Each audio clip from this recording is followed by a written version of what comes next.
আলাইকুম। আমি রাজবিন ফাতেমা, প্রভাষক, গার্হস্থ্য বিজ্ঞান বিভাগ, রাজুক উত্তরা মডেল কলেজ। আমার প্রিয় শিক্ষার্থীরা, আমি আশা করছি তোমরা ভালো আছো।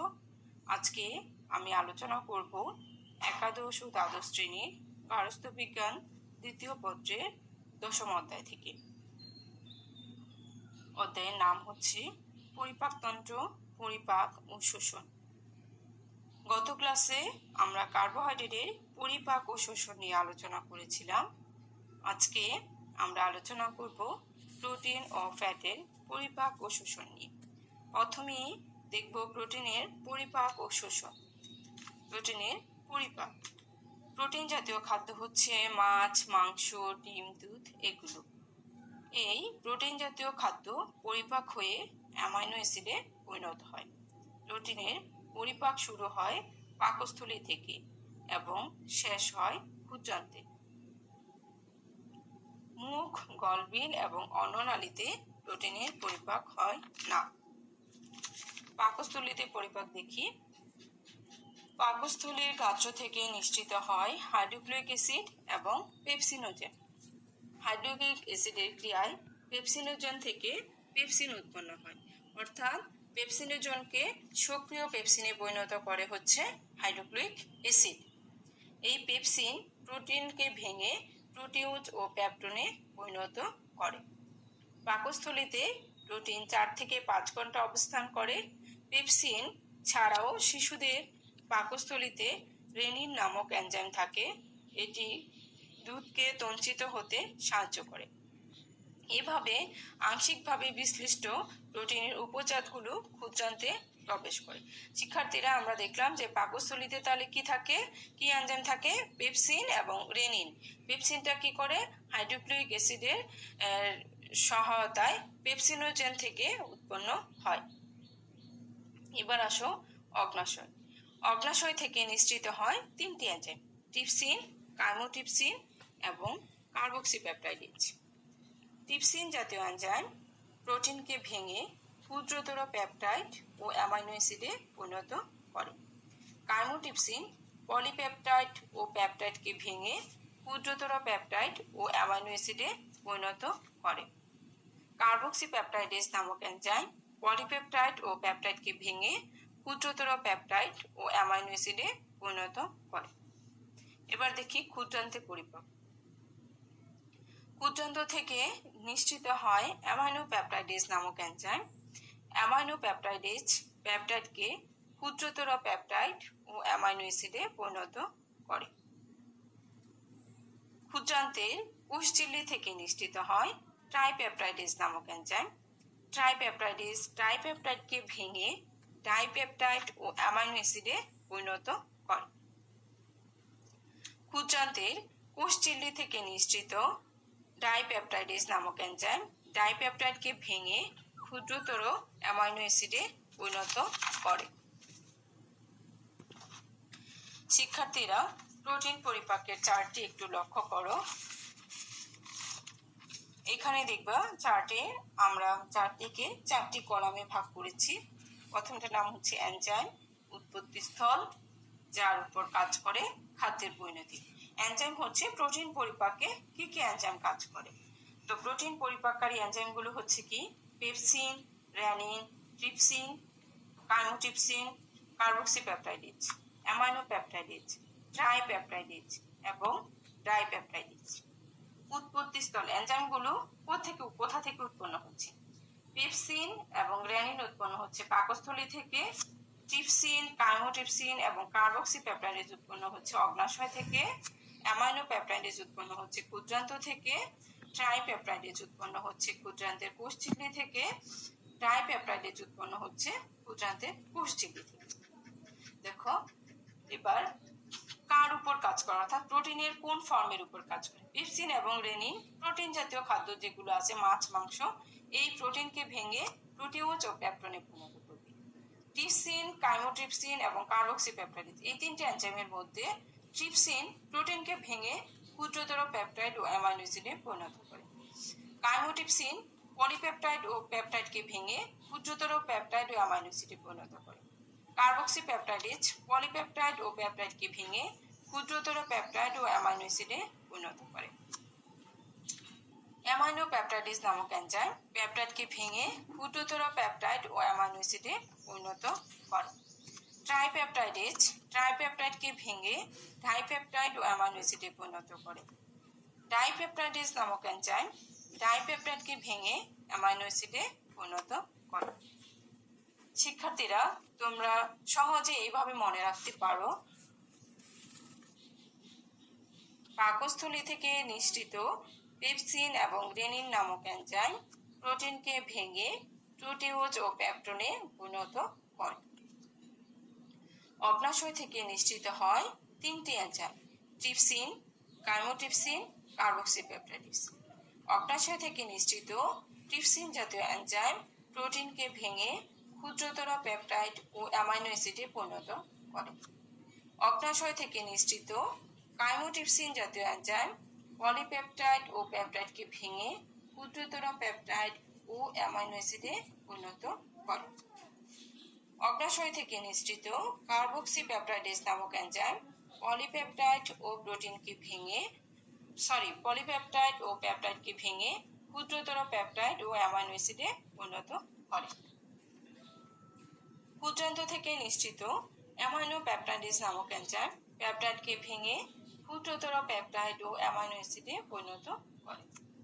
ক্ষুদ্রান্তের কোষঝিল্লি থেকে নিঃসৃত ট্রাইপেপটাইডেজ নামক এনজাইম ট্রাইপেপটাইডকে ভেঙে ডাইপেপটাইড ও অ্যামাইনো অ্যাসিডে পরিণত করে। ক্ষুদ্রান্তের কোষঝিল্লি থেকে নিঃসৃত ডাইপেপটাইডেজ নামক এনজাইম ডাইপেপটাইডকে ভেঙে অ্যামাইনো অ্যাসিডে পরিণত করে। শিক্ষার্থীরা, একটু লক্ষ্য করো যে প্রোটিনের পরিপাক থেকে কি ধরনের কোশ্চেন আসতে পারে। সৃজনশীল প্রশ্ন এরকম আসতে পারে যে রুহির মাছ, মাংস, ডিম, দুধ খুব পছন্দ, এই খাবারগুলো সে খুব মজা করে খেয়ে নেয়, অপরদিকে শাকসবজি, ফলমূল একেবারেই খেতে চায়। রুহির পছন্দকৃত খাদ্যের পরিপাক পদ্ধতি বর্ণনা করো। তাহলে উদ্দীপকটি পড়ে তোমরা সহজেই ধারণা পেয়েছো যে রুহির পছন্দকৃত খাদ্যগুলো হচ্ছে কি প্রোটিন জাতীয় খাদ্য। তার মানে তোমার কাছে কি চাওয়া হচ্ছে? প্রোটিনের পরিপাক চাওয়া হচ্ছে। তাহলে আমরা এই ধরনের কোশ্চেন আসলে তুমি রুহির পছন্দকৃত খাদ্য হচ্ছে প্রোটিন জাতীয় খাদ্য লিখে তারপরে প্রোটিনের পরিপাকটি ব্যাখ্যা করবে। এমসিকিউ কোশ্চেন বা শর্ট কোশ্চেন আসতে পারে এরকম যে প্রোটিন পরিপাককারী এনজাইমগুলোর নাম লেখো। তাহলে তোমরা খুব সহজেই আনসার দিতে পারবে যে প্রোটিন পরিপাককারী এনজাইমগুলোর নাম হচ্ছে pepsin, renin, trypsin, chymotrypsin, কার্বক্সিপেপটাইডেজ, amino peptidase, ট্রাইপেপটাইডেজ এবং ডাইপেপটাইডেজ। আবার এরকমও কোশ্চেন আসতে পারে যে পাকস্থলী থেকে প্রোটিন পরিপাককারী এনজাইমগুলোর নাম লেখো। অগ্নাশয় থেকে নিঃসৃত প্রোটিন পরিপাককারী এনজাইমগুলোর নাম লেখো। ক্ষুদ্রান্ত থেকে প্রোটিন পরিপাককারী কি এনজাইম নিঃসৃত হয়? ক্ষুদ্রান্তের কোষঝিল্লি থেকে প্রোটিন পরিপাককারী কি এনজাইম নিঃসৃত হয়? আবার এভাবেও কোশ্চেন আসতে পারে যে পেপসিন প্রোটিনকে ভেঙে কি উৎপন্ন করে, ট্রিপসিন প্রোটিনকে ভেঙে কি উৎপন্ন করে, কার্বক্সিপেপটাইডেজ পলিপেপটাইড ও পেপটাইডকে ভেঙে কিসে পরিণত করে, অ্যামাইনো পেপটাইডেজ পেপটাইডকে ভেঙে কিসে পরিণত করে। তো এই শর্ট কোশ্চেনগুলো আসলে আমি আশা করি তোমরা খুব ভালোভাবে আনসার করতে পারবে। এখন আমরা দেখব প্রোটিনের শোষণ। প্রোটিন জাতীয় খাদ্য পরিপাক হয়ে অ্যামাইনো অ্যাসিডে পরিণত হয়। এই উৎপন্ন অ্যামাইনো অ্যাসিডগুলো মধ্য ক্ষুদ্রান্ত ও শেষ ক্ষুদ্রান্তে শোষিত হয়ে রক্তে প্রবেশ করে। শিক্ষার্থীরা, একটু লক্ষ্য করো যে প্রোটিন জাতীয় খাদ্য কি হচ্ছে? পরিপাক হয়ে অ্যামাইনো অ্যাসিডে পরিণত হচ্ছে এবং সেটি শোষিত হচ্ছে কি কোথায়? ক্ষুদ্রান্তের ঝিল্লিতে। কি হিসেবে? অ্যামাইনো অ্যাসিড হিসেবে। তারপর রক্তের মাধ্যমে কি হচ্ছে? এটা দেহের বিভিন্ন অংশে স্থানান্তর হচ্ছে এবং ব্যবহার হচ্ছে। তো অ্যামাইনো অ্যাসিডগুলো কি হচ্ছে? রক্তের মাধ্যমে সারা দেহে ছড়িয়ে পড়তেছে এবং দেহের বিভিন্ন জায়গায় বিভিন্ন ধরনের কাজ সম্পন্ন করতেছে। যেমন দেখো যে তোমার নখ বড় হচ্ছে, এটাও কিন্তু প্রোটিনের জন্য। এখানে তোমার অ্যামাইনো অ্যাসিড আসতেছে, কিন্তু কোথাও কিন্তু শরীরের কোথাও বৃদ্ধি, গঠন বা কোনো ক্ষয়পূরণ, আজকে ধরো আমার কোনো কারণে হাত কেটে গেল, কিন্তু আমার এই হাত কাটাটা কিন্তু কিছুদিন পরেই জোড়া লেগে যাবে, এটাও কিন্তু প্রোটিন জাতীয় খাদ্যের জন্যই হচ্ছে। অর্থাৎ প্রোটিন আমাদের ক্ষয়পূরণেও সহায়তা করে থাকে। শিক্ষার্থীরা, এখন আমরা দেখব ফ্যাট জাতীয় খাদ্যের পরিপাক। মুখবিবল, গলবিল, অন্ননালীতে ফ্যাটের কোনো পরিপাক হয় না। পাকস্থলীতে তীব্র অম্লধর্মী পরিবেশ ও পিত্ত লবণের অভাবের জন্য ফ্যাটের সম্পূর্ণ পরিপাক হয় না। পাকস্থলীতে যেহেতু হাইড্রোক্লোরিক অ্যাসিড থাকে, তা হাইড্রোক্লোরিক অ্যাসিড হচ্ছে একটি অ্যাসিড, তো এই হাইড্রোক্লোরিক অ্যাসিডের কারণে পাকস্থলীর পরিবেশটি থাকে কি অম্লধর্মী, এবং পাকস্থলীতে যেহেতু পিত্ত লবণ থাকে না, তাই ফ্যাটের পরিপাক সম্পূর্ণ হতে পারে না। যেসব ফ্যাট জাতীয় খাদ্যদ্রব্য অতি ক্ষুদ্র অদ্রব্য রূপে অবস্থান করে, যেমন দুধের সর ও ডিমের কুসুম, এদের উপর পাকস্থলীর লাইপেজ এনজাইম ক্রিয়া করে ফ্যাটি অ্যাসিড ও গ্লিসারলে পরিণত করে। ক্ষুদ্রান্তের মধ্যে থাকে পিত্তরস, অগ্নাশয়ের লাইপেজ ও আন্ত্রিক লাইপেজের প্রভাবে ফ্যাটের পরিপাক সম্পন্ন হয়। অগ্নাশয়ের লাইপেজ এনজাইম স্নেহ পদার্থকে ভেঙে গ্লিসারল ও ফ্যাটি অ্যাসিডে পরিণত করে। আন্ত্রিক লাইপেজ স্নেহ পদার্থকে ভেঙে গ্লিসারল ও ফ্যাটি অ্যাসিডে পরিণত করে। শিক্ষার্থীরা, চার্টটি একটু লক্ষ্য করো। ফ্যাট পরিপাকের চার্টও আমরা 4টি কলাম করেছি। দেখো, এনজাইম, উৎপত্তি স্থল, যার উপর কাজ করে, এবং খাদ্যের পরিবর্তন। এনজাইম, ফ্যাট পরিপাককারী এনজাইমগুলো কি কি? লাইপেজ, অগ্নাশয়ের লাইপেজ, আন্ত্রিক লাইপেজ, কোলেস্টেরল, অ্যাস্টারেজ। উৎপত্তি স্থল, কোথা থেকে উৎপন্ন হয়? পাকস্থলী গ্রন্থি, ক্ষুদ্রান্ত থেকে নিশ্চিত হয় আন্ত্রিক লাইপেজ, অগ্নাশয় থেকে অগ্নাশয়ের লাইপেজ। কোলেস্টেরল, অ্যাস্টারেজ, এটাও ক্ষুদ্রান্ত থেকে উৎপন্ন হচ্ছে।